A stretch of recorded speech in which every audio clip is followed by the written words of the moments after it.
धनतेरस की कहानी है। एक समय की बात है, भगवान विष्णु मृत्युलोक यानी धरती पर विचरण करने आ रहे थे।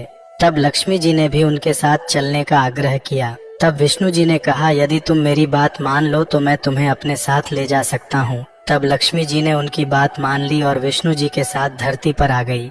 कुछ देर बाद एक जगह पहुंचकर भगवान विष्णु ने लक्ष्मी जी से कहा, जब तक मैं न आऊं तुम यहीं रहना। मैं दक्षिण दिशा की ओर जा रहा हूँ, तुम उधर मत आना।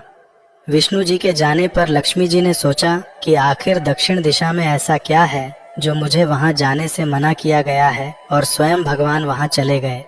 लक्ष्मी जी से नहीं रहा गया और जैसे ही भगवान आगे बढ़े, लक्ष्मी जी भी पीछे पीछे चल पड़ी।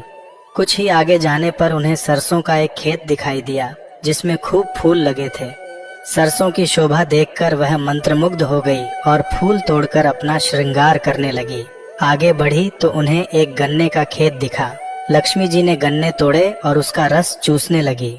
उसी क्षण भगवान विष्णु जी वहां आ गए और उन्होंने लक्ष्मी जी को देखकर उनसे नाराज होकर उन्हें श्राप दे दिया कि मैंने तुम्हें इधर आने को मना किया था, पर तुम नहीं मानी और किसान की चोरी का अपराध कर बैठी।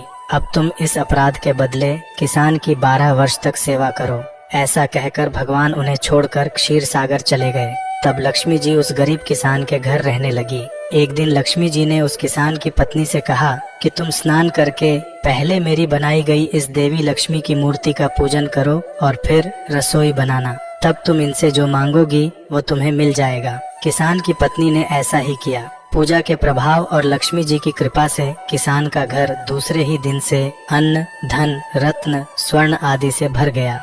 लक्ष्मी जी ने किसान को धन धान्य से पूर्ण कर दिया। किसान के 12 वर्ष बड़े आनंद से कट गए। फिर 12 वर्ष के बाद लक्ष्मी जी जाने को तैयार हुई। विष्णु जी लक्ष्मी जी को लेने आए तो किसान ने उन्हें भेजने से इनकार कर दिया। तब भगवान ने किसान से कहा कि इन्हें कौन जाने देता है, यह तो चंचला है, कहीं भी नहीं ठहरती। इनको बड़े बड़े नहीं रोक सके। इनको मेरा श्राप था, इसलिए 12 वर्ष से तुम्हारी सेवा कर रही थी। तुम्हारी 12 वर्ष सेवा का समय पूरा हो चुका है।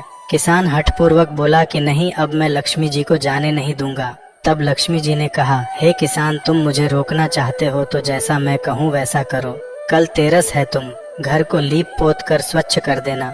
रात्रि में घी का दीपक जलाकर रखना और शाम के समय मेरा पूजन करना और एक तांबे के कलश में रुपए भरकर मेरे लिए रखना। मैं उस कलश में निवास करूंगी, किंतु पूजा के समय मैं तुम्हें दिखाई नहीं दूंगी। इस एक दिन की पूजा से पूरे वर्ष तुम्हारे घर से मैं नहीं जाऊंगी। यह कहकर वह दीपकों के प्रकाश के साथ 10 दिशाओं में फैल गई। इसी वजह से हर तेरस के दिन लक्ष्मी जी की पूजा होती है